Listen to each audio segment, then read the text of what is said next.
ఎన్నికలకి ఇంకా 3, 4 నెలలు మాత్రమే సమయం ఉంది. దాంతో ఆంధ్రప్రదేశ్‌లో రాజకీయాలు రోజుకొక మలుపు తిరుగుతున్నాయి. ఒక పక్క వైసీపీలో అధికార పార్టీ వైసీపీలో కొన్ని రకాల మలుపులు తిరుగుతుంటే, మరోపక్క ప్రతిపక్ష టీడీపీలో కూడా రకరకాల ఇష్యూలు రైజ్ అవుతున్నాయి. రోజుకి ఒక న్యూసు పెద్దగా హైలైట్ అయ్యేటువంటి పరిస్థితి కనిపిస్తోంది. ఏపీలో ఎన్నికల రాజకీయం కొత్త మలుపులు తిరుగుతోంది. జగన్మోహన్ రెడ్డి అధికారం మీద చాలా ధీమాగా ఉన్నారు.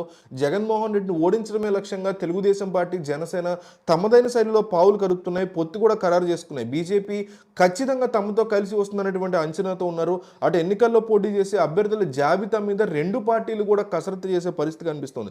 టీడీపీ జనసేన పొత్తులో అభ్యర్థి యొక్క లెక్క ఇంకా తేలాల్సి ఉంది. జనసేనకి టీడీపీ 30 సీట్లు కేటాయిస్తుందని, 2 లోక్సభ స్థానాలు ఇస్తారని చెప్తున్నారు. బీజేపీ నుంచి పొత్తు మీద స్పష్టత వచ్చిన తర్వాత అధికారికంగా సీట్ల మీద నిర్ణయాలు తీసుకుంటారు. ఇప్పుడు వైసీపీలో ఇన్ఛార్జీల మార్పు వివాదంగా మారుతుందని, తమకి కలిసి వస్తుందని టీడీపీ లెక్కలేసుకుంటుంది. ఈ సమయంలోనే TDP sitting MP Galla Jayadev party వీడబోతున్నట్టు సమాచారం. ఆయన రాజకీయాలకు దూరంగా ఉండాలని నిర్ణయం తీసుకున్నట్టుగా తెలుస్తోంది. కొంతకాలంగా పార్టీ వ్యవహారాల్లో తనను గెలిపించిన నియోజకవర్గానికి గల్లా జయదేవ్ దూరంగా ఉంటున్నారు. ఎన్నికలు సిద్ధమవుతున్న సమయంలో పార్టీలో వరుసగా 2 సార్లు గెలిచినటువంటి జయదేవ్ నిర్ణయం పార్టీలో చర్చకి కారణమవుతోంది. దీంతో పాటు ఇంకొక ఎంపీ కూడా తెలుగుదేశం పార్టీకి రాజీనామా చేసే ఆలోచనలు ఉన్నట్టుగా వార్తలు వస్తున్నాయి.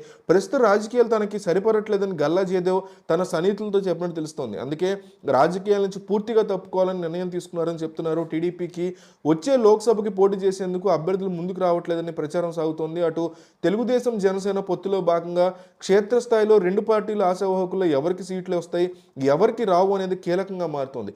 సీట్లు రాని పార్టీ నేతల నుంచి వచ్చిన పార్టీకి అభ్యర్థికి సహకారం సాధ్యమయ్యేలా కనిపించట్లేదు. అటు వైసీపీ ఇప్పటికే ఎమ్మెల్యేల అభ్యర్థుల ఖరారుతో పాటుగా ఎంపీ అభ్యర్థులను ఖరారు చేస్తున్నారు. పలువురు సిట్టింగ్ ఎంపీల మీద ఎమ్మెల్యేలు, కొందరు మంత్రులు, సీనియర్లని లోక్సభకి పంపేలా జగన్మోహన్ రెడ్డి ప్లాన్ చేస్తున్నారు. ఈ సమయంలో టీడీపీ నుంచి జనసేనకి 2 లోక్సభ సీట్లు ఇస్తారని చెప్తున్నారు. తెలుగుదేశం పార్టీ నుంచి గెలిచిన కేసినేని నానికి తిరిగి విజయవాడ సీటు ఇస్తారా లేదా అనే సందేహంగా కనిపిస్తోంది. నానికి సీటు ఇస్తే సొంత పార్టీలోనే గొడవలు ఉన్నాయి, సహకారం అందే పరిస్థితి కనిపించట్లేదు. విజయవాడ నగరంలోని టీడీపీ 2 వర్గ విభేదాలతో 2 గ్రూపులుగా విడిపోయి కొట్టుకుంటోంది. ఇక జనసేన కోరుతున్న సీట్లలో టీడీపీ నేతలు పోటీలో ఉన్నారు. ఇప్పుడు ఎవరికి సీటు ఫైనల్ అవుతుందనేది 2 పార్టీల ఆశావాహకుల్లో ఉత్కంఠ పెంచుతోంది. సీట్లు రాని నేతలు పార్టీలో ఉంటారా లేక వైసీపీ వైపు వెళ్ళిపోతారా అనేది కూడా కీలకంగా మారింది.